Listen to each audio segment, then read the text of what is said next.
Hello, Todd Clemens, Okeechobee Livestock Market, and here's your weekly market report. We've been talking about Savin the Cowboy. We've had part one, part two. We've had some educational instructions about how to do things with your cattle, what enhances value, things like that. So today, I'd like to give a shout out on some people that I saw that are trying to help save the cowboy, save the cow, save the land. And let's put a shout out there to Carlton Ward Jr. He has been unbelievably helpful in trying to save the Florida Wildlife Corridor. He's been out to our ranch doing some filming. We're on the Kissimmee River. He did a photo shoot with my dad a few years back when he was into the Ag Hall of Fame and things like that, but we got to know him pretty good, and he is a really cool dude, and he's out there trying to help us by saving the animals and the wildlife in the corridor, which in turn not only saves the animals, it saves the land and the cows. So look for Path of the Panther. It is a film, I believe, through National Geographic, and it will be coming to a theater near you. And I would just imagine that all the people that go see this film, there's going to be some benefit that will come about from that. I don't know about monetarily, but at least it'll spread the word and maybe get more funding for funds to save our land and to put more land into conservation easements. So good for you, Carlton Ward Jr. You're awesome. We thank you for everything you're doing for protecting and preserving our land here in Florida. And I'd also like to see, to give some credit and congratulations to a gentleman that's on the cover of a magazine put out by Farm Bureau. And it's a gentleman that I've known for a long, long time. He came up here years and years ago buying his bulls for his cows, and we've got to know him and his family pretty good, and that's Mr. Huey Howard in Immokalee. And Huey knows a thing or two about saving the land and preserving land and having some good cattle, and he lives right down there in amongst all the panthers and everything else. But they're doing good, and that family's a super nice family. We've got to know Mr. Howard and Ivan and Huey and them. So this is a picture of Mr. Huey on the cover. It's a great picture, and good luck to you, Mr. Howard. Good to see you out there. Hope you're doing well. The market, man, I tell you, that's the big news this week. Let's talk about cow prices. We've had winter storms out west. We've had drought conditions that have brought cows to town for over the last year, really. And now those numbers have dried up. The winter storms have shut some markets down. The supply is not there.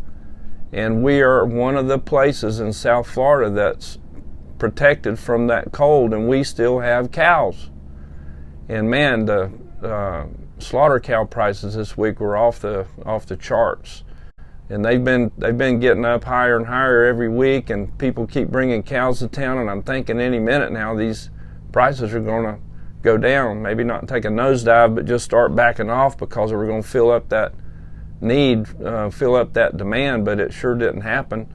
And 30% of the volume we had this week was made up of slaughter class animals. So they're still coming. We had, I think it was 80 or 90 head of cows in 3 different categories on the market report that were classified in 3 different categories. It was about 100 head of them. 40 in one bunch and 20 in another bunch and 40 some odd in another bunch. And every one of those cows, the weight range of them was from probably, I think, 1,000 to 1,300 pounds. And all those cattle brought over $1. They went from $1 to $1.12, I believe it was. And that's just not on 1 or 2 head, that's on a lot. So, I mean, those guys are fighting for them.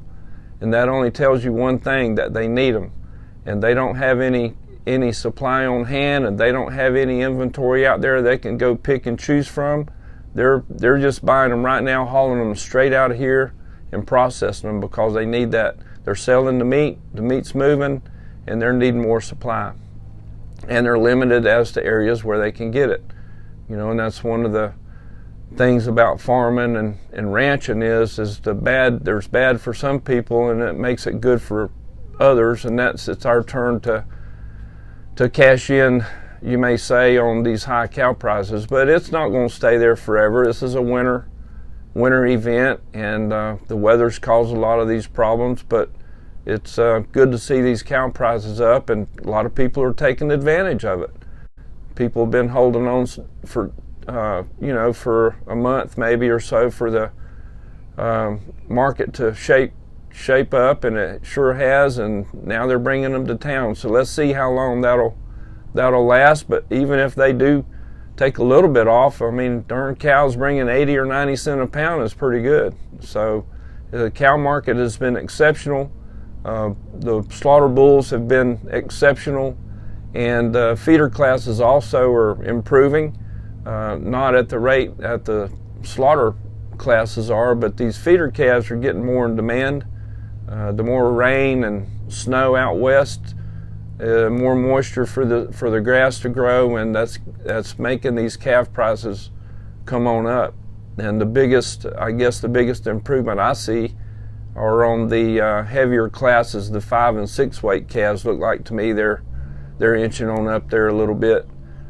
We mentioned a couple weeks ago that we did break that 2-pound barrier on a 500-pound calf, and so this week we saw several calves bring $2 or more, and a group or two of them bring 205 or 206, weighing a little over 5. So things inching up and easing on up there, and the market's going to be in pretty good shape. If you're a seller and a producer, it's coming back your way.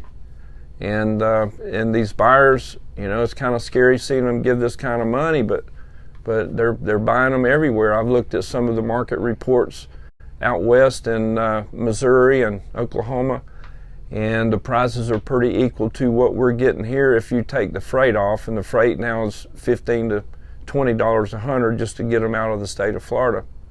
So if you take the freight off those calves, like I think I saw in Oklahoma there, they had some 5-weight calves that were bringing $220, and that's a lot, but it's about the same as what ours are bringing if you take the freight off, so that makes sense.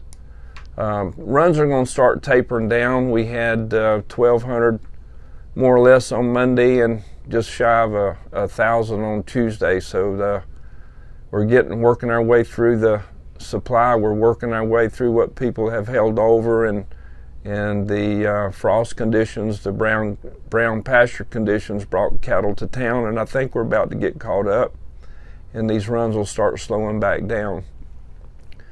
So I think that's about it. We did have some high prices this week, and on the feeder calf side, George Anuez from right here in Okeechobee had a little 210-pound calf that brought $3 a pound. Calf was bought by Rush Creek. And on the slaughter cow side, Davy Dairy, the Bermans, right here in Okeechobee, had a 1,790-pound cow that brought $1.16. 116. That cow was bought by Cargill. That's your market report. Thank you.